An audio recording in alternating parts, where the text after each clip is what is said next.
ఆంధ్రప్రదేశ్ ప్రభుత్వం మరో పథకాన్ని అమలు చేసేందుకు సిద్ధమైంది. రాష్ట్రంలో చేనేత కార్మికులకు శుభవార్త అయితే చెప్పింది. ఆగస్టు 7న నేతన్న భరోసా పథకాన్ని అమలు చేయాలని నిర్ణయించింది. జాతీయ చేనేత దినోత్సవం సందర్భంగా ఈ పథకాన్ని అమలు చేయనుంది. నేతన్నకు భరోసా పథకం కింద చేనేత కార్మికులకు ఒక్కొక్కరికి 25,000 రూపాయలు అందించనున్నారు. గత ప్రభుత్వ హయాంలో ఈ పథకం కింద చేనేతలకు 24,000 ఇవ్వగా కూటమి ప్రభుత్వం అదనంగా మరో 1,000 రూపాయలు కలిపి మొత్తం 25,000 రూపాయలు అందజేయనున్నారు. రాష్ట్ర ప్రభుత్వం ఇప్పటికే బడ్జెట్ లో ఈ నేతన్న భరోసా పథకం అమలుకు 250 కోట్లు కేటాయించింది.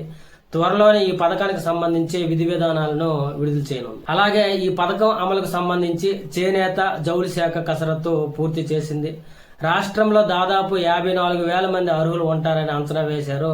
అయితే వాస్తవానికి కూటమి ప్రభుత్వం ఎన్నికల్లో చేనేతలకు ఎలాంటి హామీ ఇవ్వకపోయినా సరే వారికి అండగా ఉండేందుకు ఈ సాయం చేస్తుంది. రాష్ట్ర ప్రభుత్వం సొంత మగ్గం ఉండే చేనేత కార్మికులకు కూడా నేతన్న భరోసా పథకాన్ని అమలు చేయాలని నిర్ణయం తీసుకున్నారు. కుటుంబంలో ఒకరికి ఆర్థిక సాయం 25,000 రూపాయలు అందించనున్నారు. అలాగే రాష్ట్ర ప్రభుత్వం చేనేతలకు ఉచిత విద్యుత్ పథకాన్ని కూడా అమలు చేస్తున్న సంగతి కూడా మనకు తెలుసు. చేనేత మగ్గాలకు నెలకు 200 యూనిట్లు, పవర్ లూములకు 500 యూనిట్ల వరకు ఉచిత విద్యుత్ అందించనున్నారు. ఈ పథకం అమలు చేయడంలో రాష్ట్ర వ్యాప్తంగా 1,00,000 కుటుంబాలు లబ్ధి పొందుతున్నాయి. వీరిలో 93,000 మంది చేనేత కుటుంబాలుంటే 11,488 మంది పవర్లూమ్ కుటుంబాలు అయితే ఇందులో ఉన్నాయి.